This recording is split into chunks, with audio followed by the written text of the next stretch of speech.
Assalamualaikum warahmatullahi wabarakatuh. Perkenalkan, nama saya Ending Sobarudin. Saya dari kelompok 4. Saya dari kelas SIT 02. Saya akan mempresentasikan saya akan mempresentasikan masalah wilayah perbatasan Indonesia dengan Timur Leste. Baik. Yang pertama yang melatar belakangi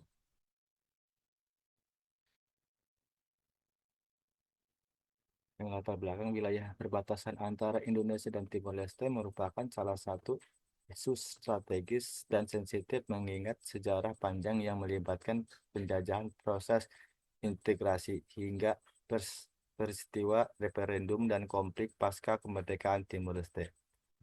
Pembagian wilayah yang pernah diatur berdasarkan kesepakatan kolonial serta Traktat Lisabon 1859 dan keputusan Arbitrare tahun 1914 ternyata tidak sepenuhnya menyelesaikan permasalahan ketika Timor Leste memproklamasikan kemerdekaan pada tahun 2002.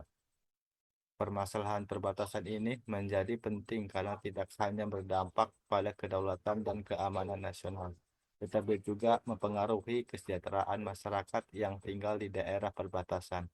Adanya pembangunan sepihak di wilayah sengketa, misalkan pembangunan kantor pertanian dan fasilitas publik oleh Timor Leste di area yang telah disengketakan, tumpang tindih kewenangan, dan kurangnya partisipasi masyarakat lokal dalam menetapkan batas menjadi titik fokus permasalahan. Di sini rumusan masalah. Berdasarkan latar belakang di atas, rumusan masalah ini ada 4 poin. Yang pertama, bagaimana sejarah dan dinamika sengketa perbatasan antara Indonesia dan Timor Leste sejak masa kolonial hingga era pasca kemerdekaan. Poin kedua, apa saja faktor yang mempengaruhi timbulnya konflik dan permasalahan di wilayah perbatasan, khususnya pada segmen non-besi Citrana, Natuna, dan Oikos Ambeno. Poin tiga, bagaimana dampak konflik perbatasan ini terhadap keamanan, kesejahteraan, dan identitas masyarakat lokal di kedua negara. Poin empat, upaya penyelesaian dan mekanisme koordinasi apa saja yang telah dilakukan oleh kedua negara untuk mengelola dan menyelesaikan sengketa perbatasan ini. Ini hasil penelitian.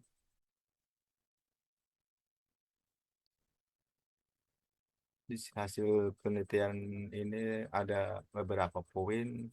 Temuan utamanya yang poin pertama, sejak sengketa penetapan perbatasan awal berdasarkan perjanjian kolonial, Paktal dan Arbitrare arbitrase tidak mampu mengantisipasi dinamika politik pasca kemerdekaan sehingga muncul perbedaan interpretasi terhadap garis batas.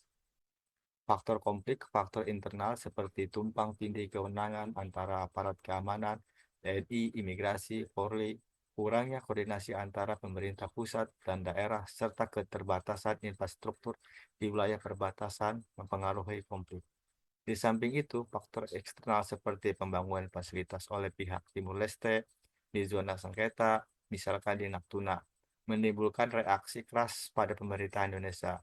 Poin 4, dampak sosial ekonomi.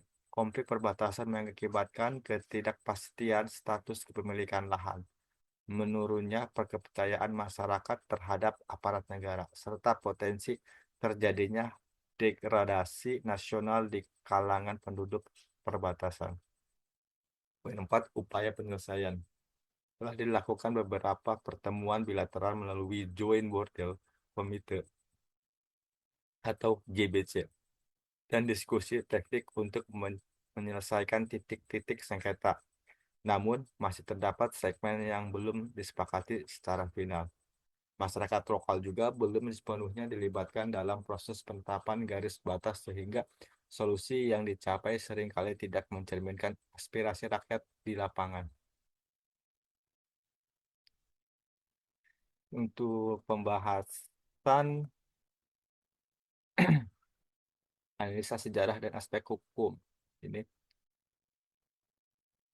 sejak kolonial dan perubahan politik, sejarahnya perbatasan Indonesia dan Timur Leste berakar dari era kolonial di mana wilayah timur diatur berdasarkan perjanjian antara Belanda dan Portugal ketika Timur Leste memproklamirkan kemerdekaan pada tahun 2002.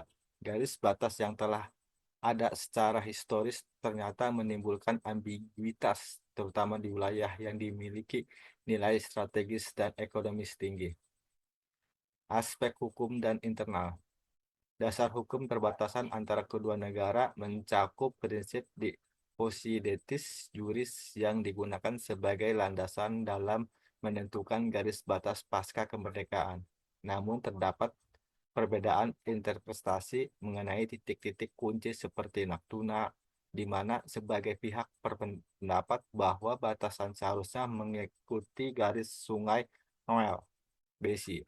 Sedangkan pihak lain menafsirkan bahwa wilayah tersebut secara historis telah menjadi bagian dari Indonesia. Ini ada faktor sosial dan ekonomi. Kondisi masyarakat perbatasan, masyarakat di wilayah perbatas, faktor sosial ekonomi ada dua, ada kondisi masyarakat perbatasan. Masyarakat di wilayah perbatasan umumnya hidup dalam kondisi ekonomi yang kurang stabil. Keterbatasan akses terhadap pelayanan publik dan infrastruktur dasar mengakibatkan rendahnya kesejahteraan, yang pada gilirannya memicu konflik lokal terkait penguasaan lahan dan identitas wilayah. Poin 2, dampak pembangunan sepihak. Pembagian fasilitas oleh Timor Leste di area sengketa tanpa melibatkan koordinasi dengan Indonesia menimbulkan perasaan ketidakadilan di kalangan masyarakat Indonesia, sehingga menimbulkan reaksi protes dan konflik sporadis.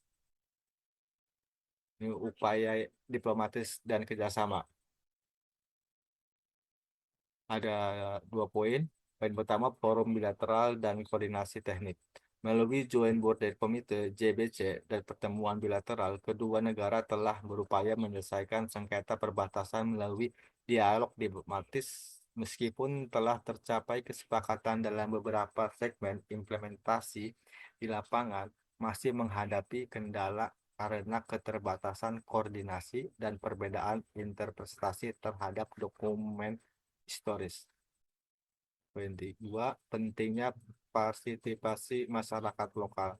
Penelitian menunjukkan bahwa penyelesaian sengketa perbatasan tidak dapat lepas dari partisipasi aktif masyarakat lokal, pemberdayaan, dan keterlibatan mereka dalam proses penetapan garis batas dapat mengurangi potensi konflik di masa mendatang dan memperkuat identitas serta nasionalisme di wilayah perbatasan.